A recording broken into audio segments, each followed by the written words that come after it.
So welcome to another Wargame review from theplayersaid.com. My name's Alexander. And I'm Grant. And today we are taking a look at a game from 2020. This is called Brotherhood and Unity from Compass Games. A game that we've wanted to play for a while now. Yes, yes. And that we've heard really good things about. Yes, we're like the last ones to the party on this one. Which is sad. So, it's a game about the war in Bosnia-Herzegovina in like 1992. 92 to 95. And it's designed by Tomislav Cipcic. Hopefully we got that right again. Yeah. And I'm not going to say it. It's okay. I don't want to offend. What's interesting about this game is primarily designed as a 3-player game. And we talked about after our play. Yes. I don't know that we will ever play it 2-player again. No, which is interesting because I've watched a lot of videos on this and a lot of people's reviews and opinions. Yeah. And people love this game. And a good portion of those people who had played it, who loved it, had played it 2-player. Had played it 2-player. Yep. Okay. And it was obvious that was the case, or they'd mentioned it. Well, and I think the only let me qualify my statement. The only reason I say I wouldn't play it as a 2-player game is because it absolutely is meant as a 3-player game. Yes. And the victory conditions, because I played the Bosnia Croatia alliance, really changes the dynamic for both of those sides and makes it really a very different battle than it normally would be. Yes. In fact, it really allowed me to focus on certain things that I would not have been able to focus on as the Bosniak player, but because of where, it's just very different. So it's not a bad game 2-player. I think we enjoyed the game. We had a good experience with it.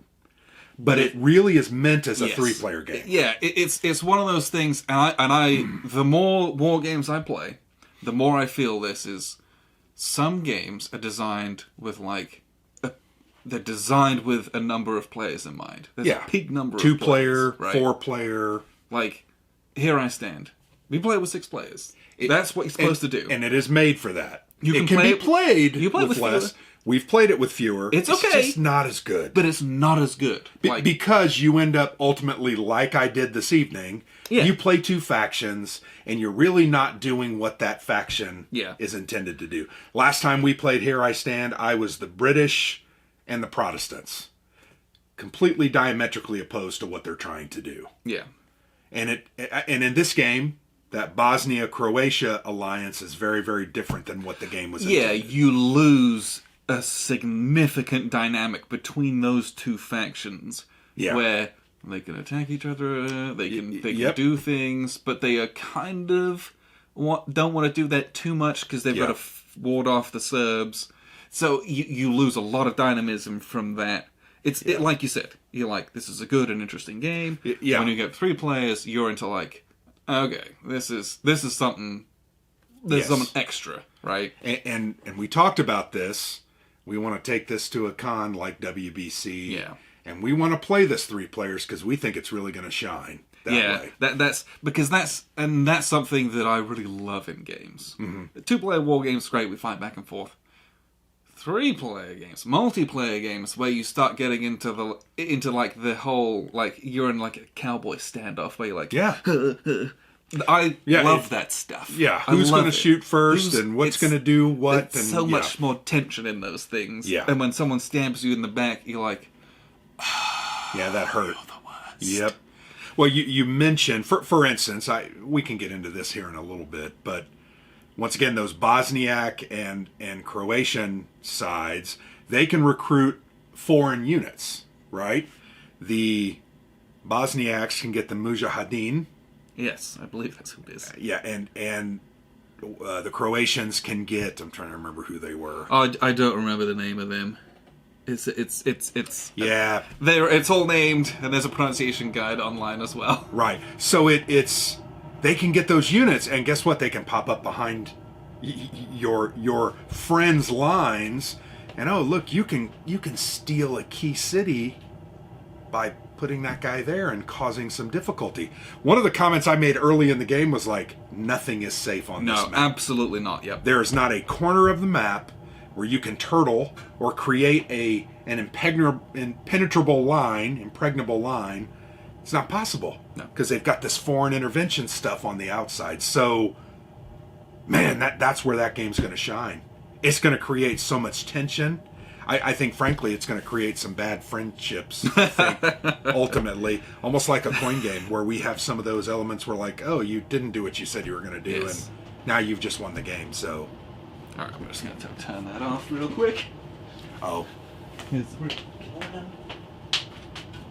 it's been cold upstairs.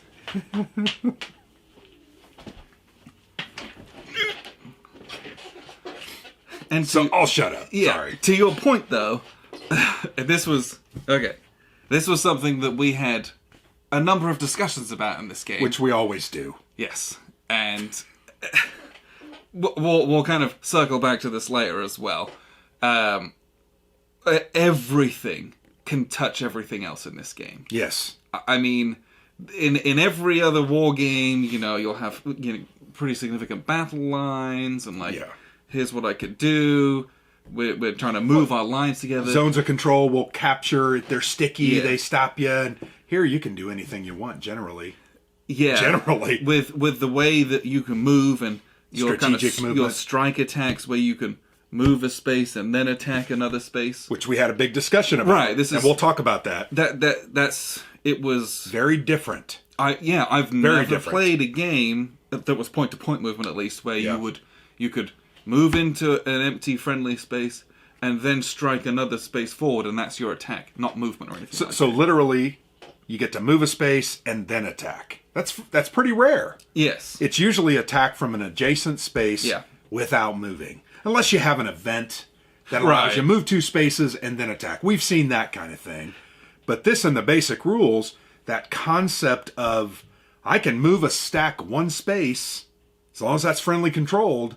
And then I can attack you from that space. And it just, like you said, it means nothing's safe. Nothing's safe. You got to watch out for everything. Yep. You can't even leave I've got my weaker lines on the flank. You can't do prime pickings. Yep. And there's a lot of tension in the game from that standpoint. Your movement, I feel like everything's very cagey of and your moves and your attacks really have to count. Yeah. The way the cards are set up, the card differences. Mm-hmm. You as the Serbian player, I think you had 7 cards for the first 2 turns. 2 turns. And then I got 6 for the next 2. Right. And me as the both alliance, I had 5 cards. Yeah. And my decks were mixed together. You had 5 cards. 5 cards and then 6. 5 cards. Or was it 5, 6, 6? Maybe it was 5, 6, 6, and... But, yeah.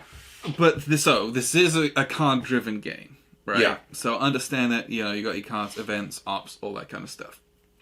But what is interesting is that, I don't know, the game's 4 turns long. It's not a long game. It's not very long. It is long only because battles are fairly involved, because you have an effectiveness roll, but that's really the only roll. You roll for the effectiveness, you add your modifiers. Once we had it down, it's not that bad. No, there's terrain modifiers. There's 4 of them, and then you might have a bonus from a combat card that you've played, and that's about it. You learn it pretty quickly. Yeah, I think after the first 3 or 4 attacks, I was like, okay, I got it. Yeah, you've got your combat factors, and then you make a die roll that's modified.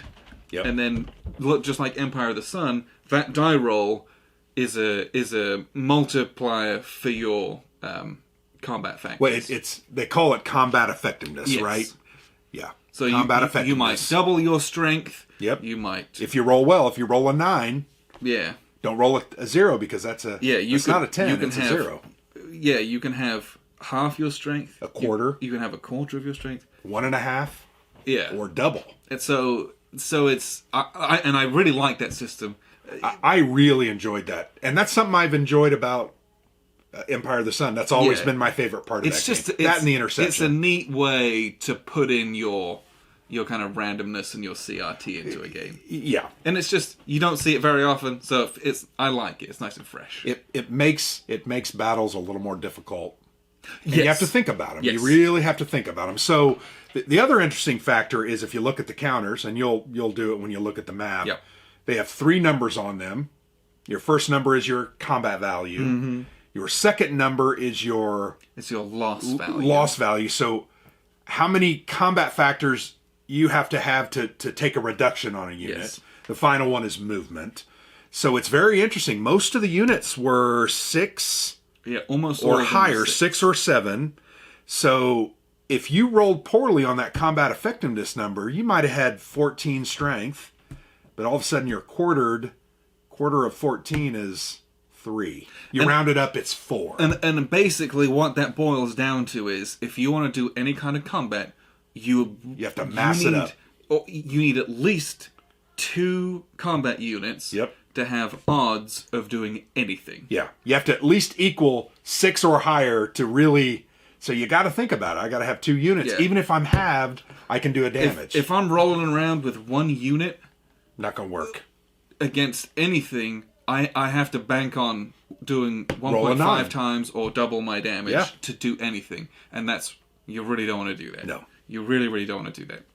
Although the modifiers, the dice roll modifiers, the DRMs from the cards and from the terrain really can make a difference. You can almost guarantee yourself, hey, I've got 15 combat factor here. I'm a +6 because I had this card and I'm attacking from a barricade or an entrenchment. Man, I'm +6.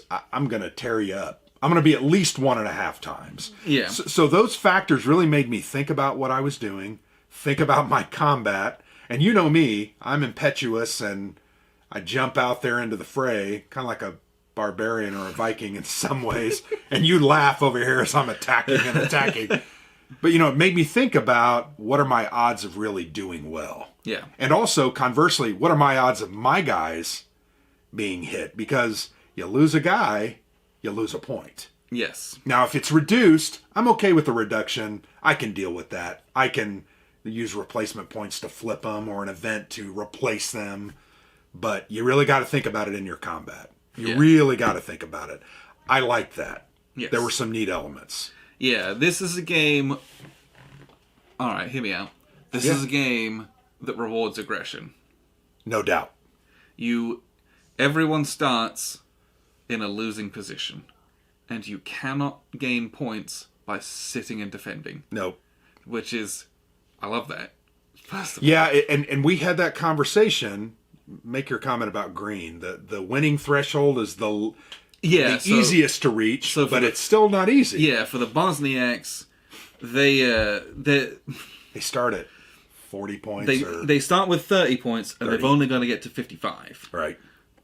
Now, whereas the Croats have to get to 60, and the Serbs have to get to like 71.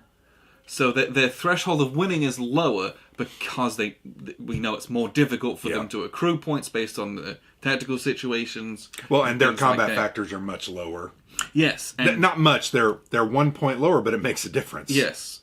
Because as an aggregate, if I've got a stack of 3 Bosniak units, that's 9 points. If you've got a stack of 3 Serb units, that's 12. Yeah.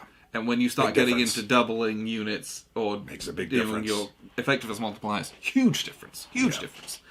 And on top of that, early war, the Bosniaks were not prepared for conflict, so they have like inherent dice roll negatives. Yeah, for the first -2 2 at the beginning round, just, -1 in the second round. That hurt. That made me really not want to attack. So early on, you might be trying to hang on, or build up your forces, or dig entrenchments. Yes, but every single each of the factions. You start in a losing position. You have to go out and take ground. You have to go out and just defeat the enemy, take keys, take regions. Mm-hmm. You have to go out and do things. It's a very proactive game. And when every side is proactive, to me, that makes a very good FFA free-for-all. I think it does, and I think it's going to reward smart play of your cards as well. Yeah. There were so many event cards that it's like, I could use them for 3 op points. Which 3 ops in this game is pretty key.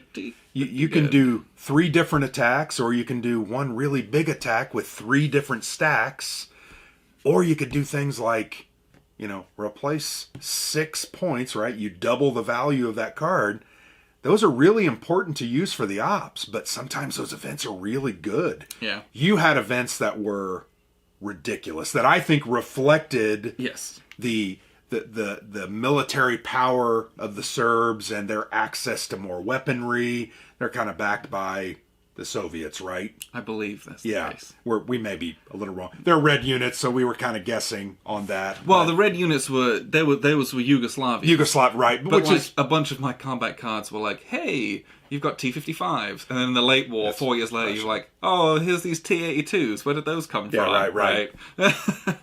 But those were really key for you. And to me, they told me, when we started playing without looking at those other cards, I knew you really had to be the aggressor. Yeah. With the Serbians to have any shot, because they're giving you that direction in those cards. Yes. In the style of cards that you had. I had a lot of heavy artillery from those. Yep. You drop a bunch of artillery and then get to do a really good positively modified attack. And I had a number of cards, probably 4 or 5, in the first couple of turns that provided a lot of opportunities to do that kind of thing. Well, and they also typically gave you 3 to 4 op points as well. Yeah, so you were able to use those modifiers and those cannonades to do 3 or 4 different attacks that were really pretty damn good. Yeah. I said I hated those cards, right? I made that comment. Yeah, well, when you're on the beating end, it's like, ugh. Yeah, it's like, that's ridiculous. But you know what? It made for a lot of tension. It made for an interesting, I thought, experience. And really, as you mentioned, the green really should be that key, build some defenses here and move some units in just to cause a little fracas. And you're not going to win, but you're going to take away units that could be attacking Sarajevo and the big map, right? Yeah. The inset map. That really is a key for the Serbs. There's 14 points. Yes. Man, if you can control that, you were 1 space away. Yeah, if I could take that last space, that's a massive point swing.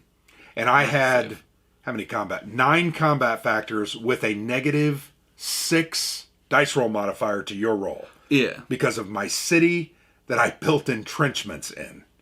Yeah, it's just impossible. Very hard. Impossible to get those guys out without the aid of the artillery doing pre-combat damage. And then it's just attrition. It's just attrition. Just keep doing it. But I thought I at least survived. And I even moved a blue unit in there.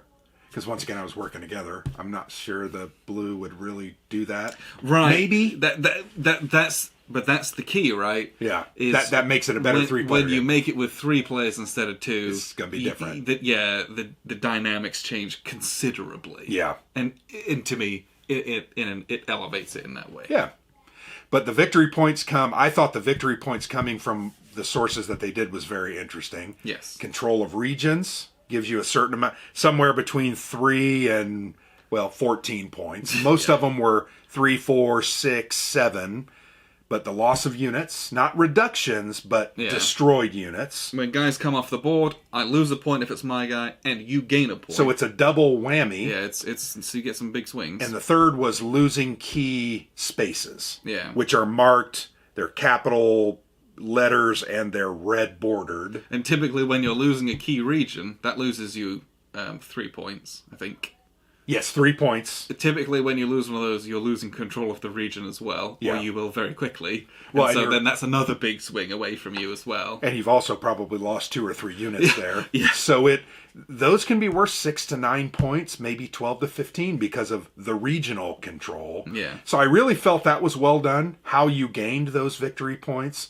I also really liked that there were some cards that just gave you some of the event cards. You had to take it if you wanted that 3, what did they call it? SW points, strategic will points. Yes. Some of those cards gave you 3. And you know what? That can be important because we talked about that. How much effort does it take me to get 3 victory points? It can take a lot. It can take a heck of a lot. So you're like, I'll take the 3 points. Yeah. Sweet. Depending on the board state, depending on what kind of guys you've got out there, even depending on the time of the game and where the scores are, 1 or 2 of those cards played strategically, man, can make a huge difference. Yep. They don't take away points from someone else, but they give you 3 points. That might hit you your auto victory level. Yeah, if you could eke that out at the end. Yeah. That might be a bit cheesy, but you could do it. You hate winning games like that. But to me, I really liked the way victory points were given.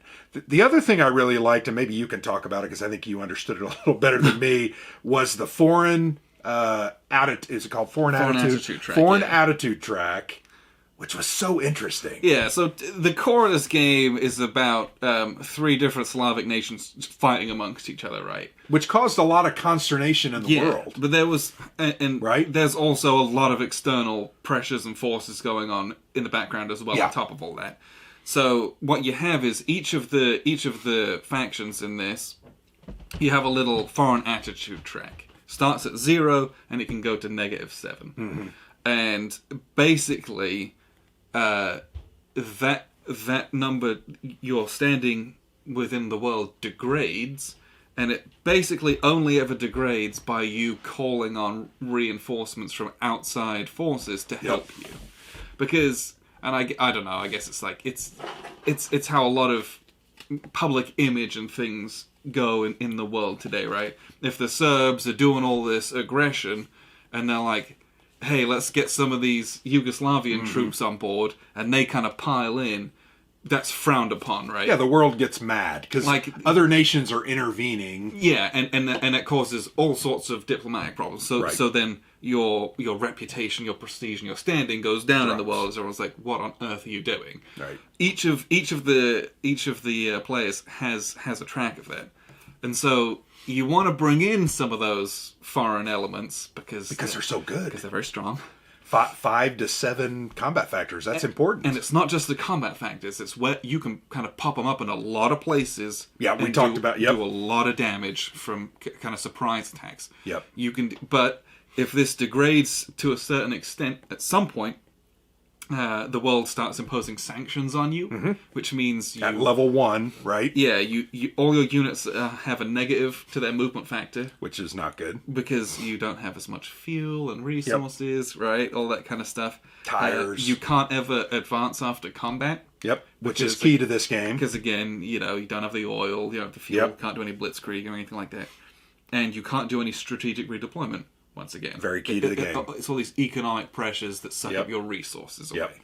When you get to level 2, NATO starts just doing airstrikes on you because you're not playing fair, right? You're probably violating the Geneva Convention and World Order. At this point, NATO's going to be like, all right, we're going to stop this. We're gonna like try or at least like punch you in the nose. We're gonna like try to stop blunt these attacks. Yep. So you please stop killing each other. Yeah. Right.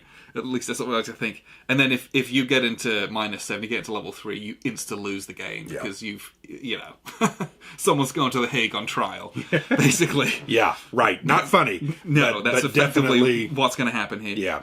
And so but between that and the strategic will, you're trying to balance a lot of these things, because if no one wins their auto victory conditions during the game, you get into there's a not insignificant victory point equation that you're going to tally your score with, and it's a mixture of you have an inherent base value of points depending on which faction you are. You're going to add to that your strategic will, and then you're going to subtract keys that you lost, and you're going to subtract 5 times your score on the foreign aid, on the foreign attitude. Which could be a lot of points. Yeah, if you're down on like 5 or 6, you're going to drop 15, 18 points. And that's probably going to lose you a game. So it was interesting. Along that same line, there were cards that allowed you to put into your reserve those foreign units. Yes. And it wasn't seen as bad by the world. Yeah, you didn't lose that face. That's something I really liked about this game. Yeah, you can just pay the cost in foreign opinion bring them out and just get the guys on the board, or you can spend your card, which is resources effectively, and they go into this reserve box, and then they can slip in, and it's just you have to wait longer for that. Yep.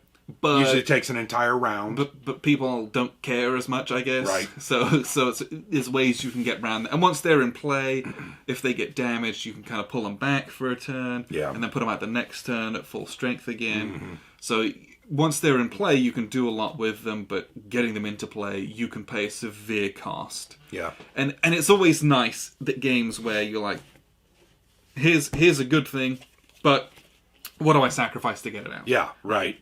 And that's always fun stuff to play around with balancing, almost like a points economy in that instance as well. So here's an interesting thing. Speaking about that, foreign attitude, there are certain cards sprinkled throughout your deck where you can increase the view of your regime in the world's eyes by playing those cards. So, for instance, here's an example. A very good card, by the way, 4 ops. That's a penalty. Very valuable card. You got to use that to move your guys, attack, replace points, and dig entrenchments. Those are very, very key. But you can do a diplomatic effort, play this card as the event, and you can move that FA up by 3. Yeah, which if you're down hurting and the UN's bombing you, you're like, get you out of trouble. You're like, hey, go do some diplomacy. I'm so sorry, I don't do that again. I think about that a lot. I wonder had you did a little bit more of that, taken that hit, you might have had a couple more resources down here to stave off some of that Croatian bullying that was going on down there. And conversely, I did that where I got some of those units out. I don't know. Maybe that's a big difference, but you got to manage that. Right. In a game where I'm going to play 26 cards. Yep, that's it. You're right. That's one of them. And that's hard to throw that away for that. And to spend it on that and not doing 4 big assaults. You're absolutely correct. There are some choices to be made. Yep. So if you want to start doing the gambling, go for it. And I think your comment there, over 4 turns of the game, you're only playing, I mean, if you're the Croatians or the Bosniaks, you're playing 5, 6, 6, 17. I think it's is it so for the Croatians it's 5, 6, 6, 6, yep. So that's 23 for both of them. So it's 23 cards, and you're getting, what was it, 26? 14, 20, 26. So you get 26 plays, and the other 2 are getting 23. To throw away a card for that's very costly. Yeah, very costly. And any game where every decision's important, I like it. Yeah, because it makes it tough. It makes it tough. And we talk about that a lot in card-driven type games, where it really is, I'm going to try to undo what you just did. But what is that? What cost does that come at? You know what's weird? I don't feel like that in this game at all. You're right, but we did do that quite a few times. I would attack you and do some reductions on you, and the next turn you would simply flip those guys back over with your replacement points. Yes, but I can't do that very often. But it's because this one doesn't have like the political influence like a lot of. Yeah, it's a little different. This one is very much like it's a war game. It is really a war game more so than because if you start getting into just we're trading back and forth. Yeah, boy, that does not feel good. I agree. But I think that is always one of the cores of that card-driven game mechanic. Yeah. You're trying to sacrifice actions you can take for a good event, and if you have to undo something that someone else is doing, are you winning or are you falling into their hands? Yeah. Because what's happening, you're not doing what you need to be doing. Yes. And this has a lot of that. What I'll do is I'll show you the board and we can kind of see some of this in action, and then we'll wrap up with a few final thoughts. So here's a look at the map. And we've got here, basically you got the main map, we've got Bosnia-Herzegovina here. And so you can see here all these yellow units are the Serbs, and the blue ones are the Croats, and then the green ones, these are the Bosniaks. And they were all in Sarajevo here, but most of them are over here in the Eliminator box. So this is like a kind of a close-in, different scale map of Sarajevo, and it corresponds to this little tiny box here. This is the Sarajevo map, and you can see these roads go 1, 2, 3, and 4, and they come in 1, 2, 3, and 4, so you can just see it's cut out. Whilst it is a different scale, technically, your units don't function any differently, they don't change size or anything like that. It's just that there's more spaces and more detail because there was such a significant portion of fighting over Sarajevo over the course of 4 years. So they, you want a bit more granularity and detail in that. The rest of the board, basically, we've had some movement here and here. A lot of this starts in Serb control, and then some bits and pieces around here have changed hands. But you'll have basically like green, blue, yellow, green, yellow, green. And so, I mean, everyone is on top of each other right from the beginning of the game. And you can see you've got these areas, and they're joined by roads, which are these lines as point-to-point movement. So you're moving from point to point, capturing areas, doing combats, and this is one of those things where when you fight someone, where's a good example? Okay, so these guys right here, all the way at the top, the yellow, the blue guys, the Croats could come and just attack them, or if it was the Bosniaks' turn, when you do an attack, you can move into a friendly space. You can see this is green aligned, and then into the attacking space. So you can kind of leapfrog a friendly space and go anywhere. And with how kind of, I want to say wide open, but the map is fairly free flowing, everyone is in danger. Like this stack over here, I can move into an empty adjacent friendly space and then do my attack. You can do so, your tactical options are so vast that no one is safe. You know, the Serbs maybe can kind of do some turtling here and feel a little bit safe because the Yugoslavians are on their side. It's their alliance, so you're not going to get attacked in the rear, but you can't just leave a bunch of empty gaps and single forces up here because the Bosniaks can just swing a big stack round and start doing this whilst you're piddling around down here. It was hard to kind of, because not many games do that, especially in point-to-point movement. So there was a little bit of a struggle understanding like everyone can be attacked at any point basically. And once you kind of get that in your head, okay, you figure out how to work around that. And basically, if you can continue to be on the offensive and keep the enemy moving back, you have to worry about that less because you're in the driver's seat at that point. So, if we look at the cards, and each of the different factions has their own cards. We've got yellow, green, and blue deck over here as well. So your cards are very much what you would expect. You have an ops value, and it's anywhere from 2 to 4. Lots of 2s and 3s. And then you have an event. You either do the ops or the event. Because it's your own deck, you don't have any like enemy aligned ones that are going to trigger like in other CDGs. So you don't have to worry about that aspect of it, which is good because in this game the combats can, your turns can take a long time if you're doing 4 different combats. You invest your time in doing that rather than like painfully try to dissect your hand about who or what is going to trigger when and where. You'll do less of that at least. So if you're going to pay this, you can either do the event, which you just read the text and do what it says, or you can spend your 4 points. And you've got a little action menu of things that you can do. You can either spend it for operations, which is doing moves and attacks basically, or you can do it for strategic redeploy, which is just doing a number of big moves. So this is 4 points. You can move 4 units like really far across the map through friendly spaces. Or you can do replacement points. So this card value is 4.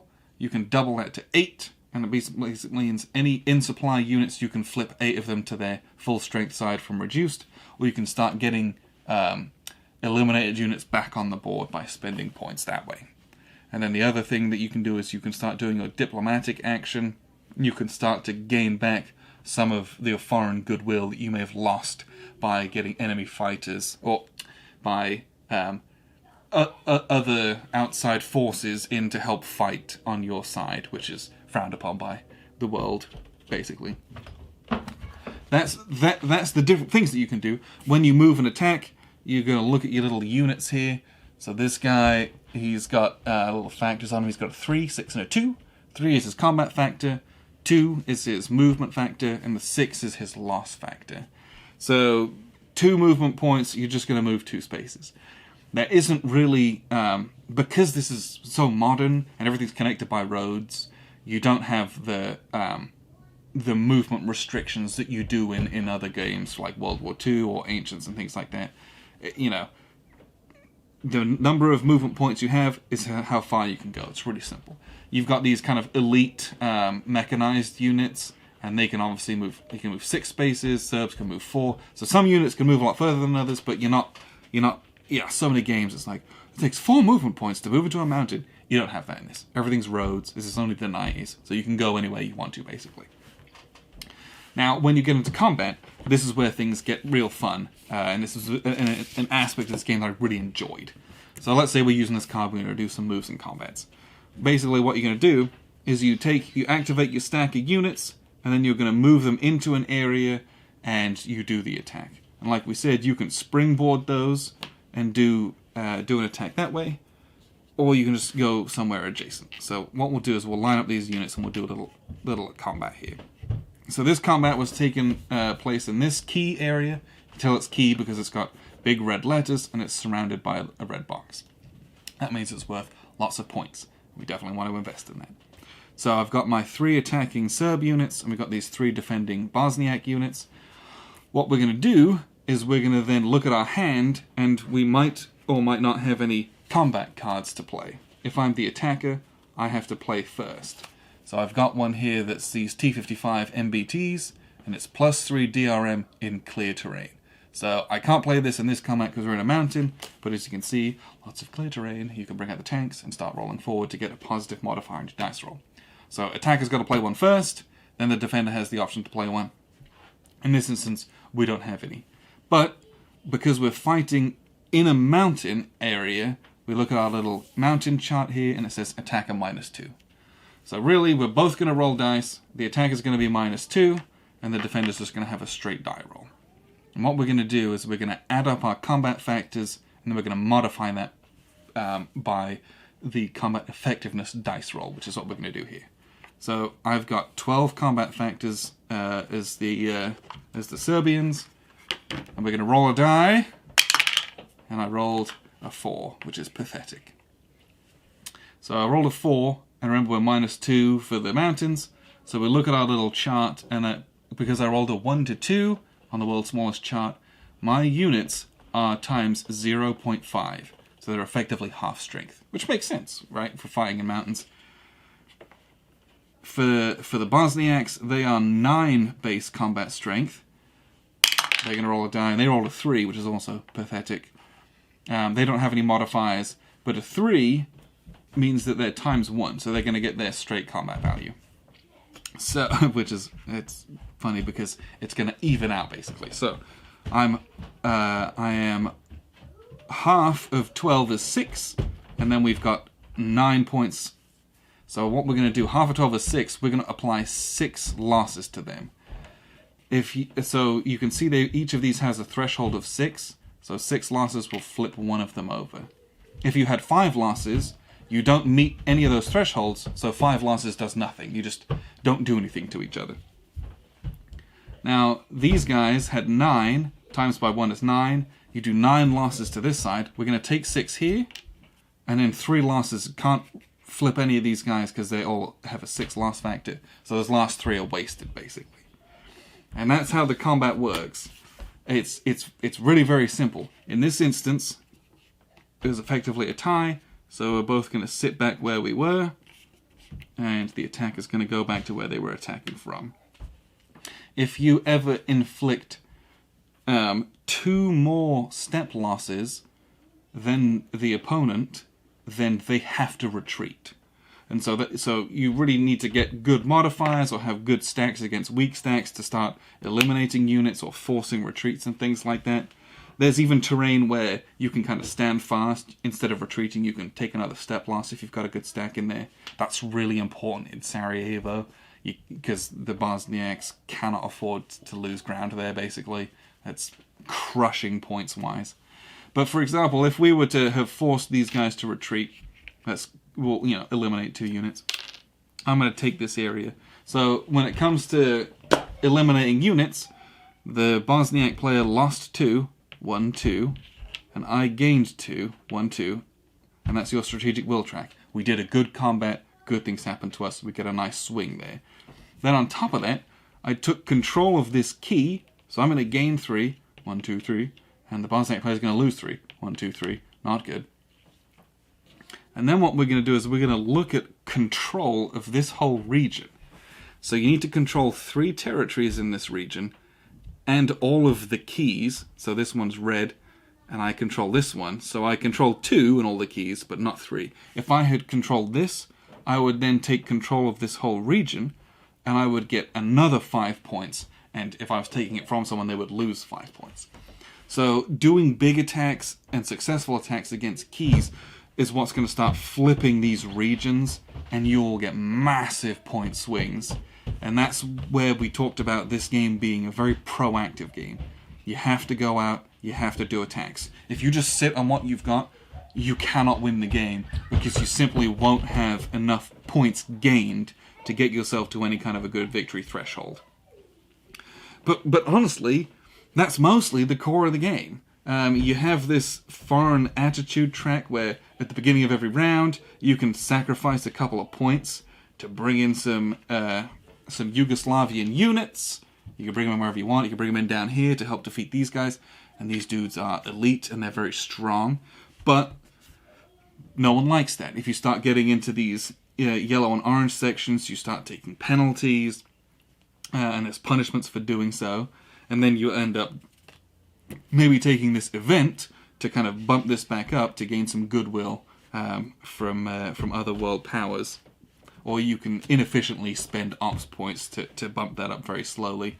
So there's a neat little kind of mini Chrome economy here that you got to work with, because if you end up going through all 4 turns and getting to the victory check, you will take a significant penalty. It's this score times by 5 subtracted from your score. So if you're all the way down here, you're going to lose 30 points because, you were a terrible, terrible leader doing, calling in all of your friends from abroad, doing things which you shouldn't have been doing, basically.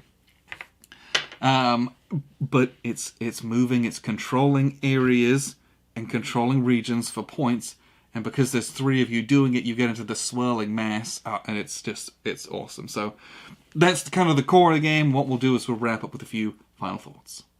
So that was a look at the map, and at least how some of it functions. Yeah. It's a game that, again, I want to play a 3-player for, the full thing. Because this was good, it was enjoyable, learn the rules, but I know that this game offers even more. Yeah. And I'm very excited for that. Yes. I'm excited for that opportunity. Maybe, Maurice Fitzgerald, we would love to, because I know he says this is like his game of 2020. I think it's really good, but I think we're a little handicapped because we haven't had the opportunity to play it 3-player. Yeah, I think, and I like games with lots of players in them. It's more interactive. It's just different. Yeah. Something different, and it's cool. Yeah. I don't know. I like it. And but yes, I think if I were to have played this 3-player, I could see how this could be someone's favorite game of the year, for example. Oh, I would never be like, no. Yeah. I would fully be like, absolutely. Yeah, I would agree with that. 100% get on board with someone saying that. As I was playing it, I think my frustration level got me at the beginning until I started to see at the end, okay, this is what that means. Yeah. And I really don't have to worry about this because this is what I'm supposed to be doing. Yeah. And I think after doing that, if we played one more time and then if we played a 3-player game, I think this would be in my top 3-4 games. Yeah. I'm not sure it would be my top game because that's reserved for a couple of other games we played this year. Yes. Well, there's been some real good ones. There's been some really good ones. But this is a good game. I would agree with that statement. I'm going to come out and say it. Good game. Well designed. The rule book needs some work. Yeah, that was really the only complaint we had. Issue with the game. And these borders, very hard, I thought, to really clearly tell what was what. Yeah, I didn't have an issue with that. You're younger. Yeah. I'm older. But the rule book... Now, there's errata and clarifications online. Yeah. Obviously. Well, there always is with every game. But the way that some of the things are worded, there's some vagaries in it. And I don't mean to be cruel, but the one that gets me... We had a good laugh over this one. And this is not meant to be offensive. We had a good laugh about this one. Because the epitome of rules is it has to be clear. That's the only, there could be no interpretation. It's the only thing it's got to be. And the one rule with supply is they're like, your first turn out of supply, you get you get a low supply marker, which doesn't have any effect. It just means it's low supply. The next round that you got out of supply, that gets flipped to an out of supply marker, and you get all this negative stuff. And at the bottom of that negative stuff, it just says, after several turns of being out of supply, units will be eliminated or reduced. And you're like, what does that mean? Yeah. What is several rounds? I mean, several rounds could be 3 rounds. It could be 4 rounds. Yeah. So we laughed about that one. That one I've played with my funny. children several times today. Was that 6? Yeah. Is it 8? 8? Yeah. Right. And you went on BGG, I think, and found the clarification. And they clarify it, right? It's each one of those steps. The first step, low supply, nothing. Second step is, out of supply. Yeah, so it's 2. Third turn, you get reduced. Fourth turn, you start being eliminated, right? Yeah. But, that's all it needed. And the rule just said, after several turns. Yeah, okay. That was funny. So, but there's some elements in the rule book where I had to look them up online. Yeah. And Well, the big one we had a discussion about was that move and then attack an adjacent space. And again, that was because that rule is so different from almost every other game that we've played that's point to point, where you can move and then move into another space and attack. Yeah. And that's part of an attack. Yeah. It's almost like it's almost taken for granted in the rule book. They mention that you can move into an adjacent space that's friendly controlled and then do an attack. And I'm like, okay, that's quite different. So let's just put a design note in there or do something in there. I went online and then the designer's explaining it. I'm like, okay, great, that's fine. That makes sense, I guess. But I would have liked an extra layer of clarity in some of the things. Because the rules aren't very long. They're not that hard to grasp. And the game is really fairly simple. I mean, it really is fairly simple. Once you start playing it, you play a card, you got a couple options that you're going to do. Moving, attacking. Yeah. Attacking, once you start attacking, you get it down. It's really not complicated. Once you do several attacks, Yeah. Just kidding. Several. Oh, several. Is it 8? Is it 12? Yeah, so I do also... this is a classic ramble, right? Yes. This is one of our classic rambling reviews. But here's the thing. If we ramble about a game, we probably really liked it. Yeah, we did. It's hard to ramble about games which I don't like very much. Well, when I look at our reviews that are 45 to 50 minutes or an hour long, those were really good games. So that's a sign. Who's sitting? Yeah, I don't know. Nobody. They're all hitting... Next. But it was interesting because we had several arguments throughout the game about what those rules were meaning. Yeah. And I've told you this before. There's sometimes where it just feels either right or it feels wrong.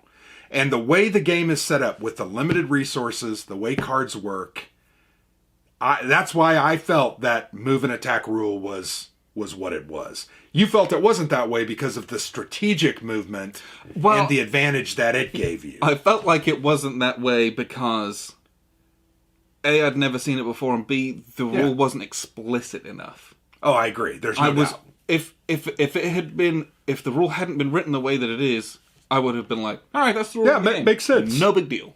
But that's the only thing. But, all the stuff's online, so you can find all the answers that you want. Mm-hmm. Everything's there. And once you get into it, the game's only 4 turns long. It's really not that long. And if someone wins auto victory, I think we made it. Turns, we made it to turn 3, right? Yes. And I won an auto victory, but it was because we had no clue what we were doing. Right? Ultimately, that's because I think you would have known, oh, look at this. I need to attack here. I've got to take this key space back. Well, I needed to. Or whatever. But like a lot of good games, this is going to reward multiple play. Oh, there's no doubt. So even from turn 1, beginning of turn... Excuse me. Beginning of turn 1, the first thing you do, especially as the serves, is put out 10 reinforcements. Yeah. How you do that can hinge on how you win and lose. Yeah. You can make up for certain things, but if you deploy all your guys over here, like I did, that ties them up doing things which are different from if you stuck them all in Sarajevo, for example. Which is generally what you did. Yeah, I did some of that and some of this, and then I neglected a whole bunch of stuff up here, and so there was some weakness over here. But it's a choice. But it will totally change. How you deploy your units can totally change how you attack a game every time. I don't think there's a doubt. Yeah.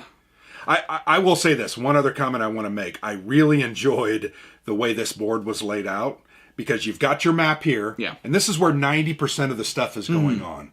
And then you've got this little inset of Sarajevo right in the middle of the... And I remember the first turn, I was like, okay, I finally get it. I saw the numbers, and I saw the numbers corresponding with the locations, and I'm like, okay, I can really help over there. Yeah. And I enjoyed that, because I started to think about strategically, I got to help my beleaguered forces in Sarajevo. Yeah. I'm not going to win the battles, but I need to help. I liked that. Yes. It was, once again, it was a choice. Do I want to do some attacks, or do I want to move some units in there and help out? And again, we'll come back to it. I'm desperate to play this 3-player. Yeah. Because you brought in Croat forces to help the Bosniaks, and if you're in a 3-player game, well, you have to beg, borrow, and deal to get them to help you. I'm going to maybe do something for you over here. Yeah. You're going to help me do this. You get this level of interaction, which... No doubt. That you don't have with 2 players. Yeah, I'm like, it's going to take this to this whole other level. Well, it's like many of the coin games that we've played. Yeah. We've played them almost all solely 2-player. Now, we have played multiple ones now. I played a... Yeah, well, you've played a lot more online than I have. But we've played Falling Sky. We've played Liberty or Death. We've played A Distant Plain. We played Gandhi. We've played... I've played Pendragon 4-player. On Vassal. We played Cuba Libre. Did you say we did play Cuba Libre 4-player. But what I'm saying is, our plays 2-player, they were fun. But man, they really shine when they're 4-players. Yeah. We had a blast last summer at Buckeye Game Fest. We played Distant Plain. And WBC, we played Gandhi. It was a blast. Yeah. Joe McLaughlin kicked our butt in Gandhi, but that didn't matter. We had a great time. Yes. We had a great time. Yes. And I don't know. I'm going to say it because we've rambled now. This is a great game. Yes. I don't think there's a doubt in my mind that this is one of the great games. One of the great games of 2020. Yeah, this is something. I need to play a 3-player. Yes. Before I could crown it or give it any further accolades, I need to play this thing 3-player. I agree with that, yeah. Maybe we need to find someone on Vassal, and we need to play this 3-player. Does it have a Vassal module? Probably. Okay. I'd be surprised if it did. Because I'm not sure we're going to get to till later in the year. Yeah. Right? We've talked about, I want to take this. We may go to WBC this year, and we may want to take this and get somebody. Well, if we do, we'll definitely be taking this. So anyway, that's what I want to say. Great game. Yes. And I'm starting to think, I know Compass Games makes a lot of big monster war games. We've played some of those. Yes. They really do well at card-driven games, man. Yeah, so some of these games, and not like this, like, it kind of flew under the radar, but this is a topic that... Never played a game on. No. And I think a lot of people hadn't. Yeah. And so you're like, oh, we've got this very interesting, new, fresh topic. A 3-player game? What? Mm-hmm. What's that? Mm-hmm. And for it to also end up being really good, that you got not a diamond in the rough, but like out of something. I'm sure when you pitch a game like this to a company, you're like, this is like, please give it a shot because it's a good game. Please, because this is probably the designer's like, he's probably been working on this for ages. Yes, I would. This is one you can tell that a lot's gone into this, and for it to turn out to be as good as it is, you're like, I'm sure that's very rewarding, and for it to, I hope a lot of people do play this because there is a lot to learn in here as well. If you like card-driven games, you got to play this, and I'm going to be honest, this is the most war game-like card-driven game I think I've played. That's true. I really do. Probably, yeah. Because we haven't played Paths of Glory, which is probably probably the only other one. But once again, I'm going to make that comment. I think Compass makes really good card-driven games. Prelude to Rebellion, Dawn's Early Light. What a great flipping game we played. Brotherhood and Unity. I mean, these are great games. These are great games. And we love card-driven games. I don't think there's a doubt about that. But this is a really good game. I don't care what you say. It's really good. Yeah, I'd recommend this to basically anyone. I would too. Especially if you can get a little group together and get it at next place. Well, and the mechanics aren't hard. The rules aren't hard. With some clarifications, the mechanics aren't hard. It's understanding what you need to be doing. Yeah. You got to play it 2 or 3 times really to get this one. That's the way it's going to be. And period. Even then, that's tough to an extent. Because each of your plays will play out quite differently, I think. Well, and then you could switch. You could be the Bosnians, and one game you could play as the Serbians. Yeah. I mean, it's think you'd be going to be very different. Yeah, where some games definitely have a defined arc. This one, as opposed to a lot of others, has a lot of different ways it can go. It's kind of a sandbox, right? I mean... In a sense. In a sense. Placement of a couple units in a couple different places would have caused different conflicts to happen. Yep. Different focus. Different attention. And that makes for a good game. It does. I agree. So, we've rambled for an unconscionable amount of time. Sorry. Brotherhood and Unity from Compass Games. So good. I would very much recommend this, especially if you can get 3 people together to play it. No doubt. I don't think you can play this solo. I don't think there's an option. Well, I mean, to do it. you could. You just triple hand it, but it would not be the same. No, you would go through a lot doing that. You'd go through the mechanics, and you'd start to understand the system and the victory conditions. But if you were just pushing counters to learn it, like maybe it's not really meant for that. If you can get players together, yeah. But somebody could develop a bot for this. I mean, it's very possible that someone could develop a bot. We got our butts kicked by the moderate bot in All Bridges Burning about a month ago. It destroyed us. I would say that is a simpler system for which to design a bot, though. Well, I know. I'm just saying. Anyway, I liked this game. Yes, I would recommend this to basically anyone because whilst you have this is a game that on the very surface level it might seem intimidating because you got a bunch of NATO symbols and cards and rules. Yeah, it is not. Once you get it down, it's pretty simple. It is not a complicated game by any stretch of the imagination. I enjoyed this. But tactically, very rich. I agree. Great game. Great game. Yes, very happy with this. Very happy to have played it and definitely want to and will play it more later on this year as well. Well, there's no doubt. Yes. So, appreciate you guys tuning in. For the ramble. We're signing off. I've been Alexander from theplayersaid.com. And I'm Grant.